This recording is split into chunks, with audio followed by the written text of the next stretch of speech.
อืมเฮ้ยไม่เต็มสักทีเฮ้ยฉลาดอย่างเราต้องอย่างนี้กูหงึดคักว่ะอืมผู้ใดบอกไผสอนเนี่ยมึงเอาทางนี่ตักมันสิเต็มให้มึงอยู่บ่บักผีบ้านี่พลิกมาอีกทางหนึ่ง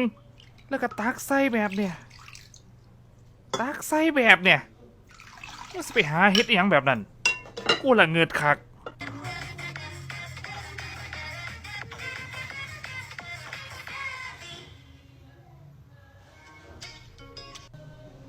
มันจำเป็นอยู่บ่ประสาทใส่ถุงเท่าเนี่ยเอาตีนยัดเข้าไปเนี่ยอุ้ยหาขวบมึงเลยโอ้ยโอ้ยไม่มันใส่มันไม่ได้วะอ๋อมันต้อง DIY มันต้อง DIY นี่ดีนะที่กูรู้เยอะนี่มาใส่อย่างงี้บักปอบมึงเอ้ยซ้ำขาแว่นเนี่ยกางออกมาเนี่ยนี่ใส่แบบเนี่ยซ้ำเนี่ยสัวคักและได้เจอเครื่องสัมมนาค่ะได้มาหาสับให้ดูนะคะนี่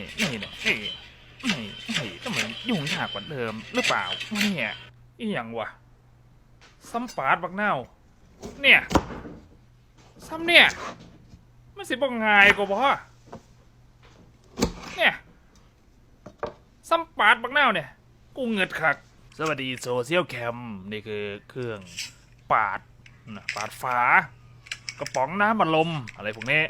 นี่ผมสั่งมาจากเมืองนอกเลยนะดูสิกูละเงิดเบิ้งพี่มองฟ้านี่ไม่ห่วงซ้ำเนี่ยมึงจะไปซื้ออย่างกูละเงิดคุณใครมีปัญหาการฉีกพิซซ่าหรือไม่นี่เลยนี่พี่จะนำเสนอนี่วิธีฉีกพิซซ่าให้เป็นชิ้นๆนี่มึงเอาย้ำให้กูเบิ้งเนี่ยซ้ำฉีกพิซซ่าเนี่ยนะเนี่ยมันสิเป็นอย่างเงี้ยโอ้ละเงิดคัก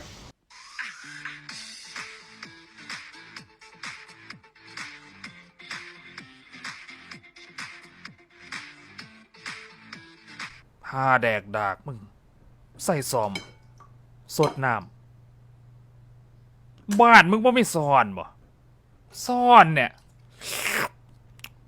กูละเงิดบ้านคนบ่มีซ่อนเมื่อสายโทรศัพท์และโทรศัพท์ห้องคนมันติดกับรองเท้าไนกี้แต่เรามีวิธีแก้นี่เลยหมุนอย่างงี้ติดตรงนี้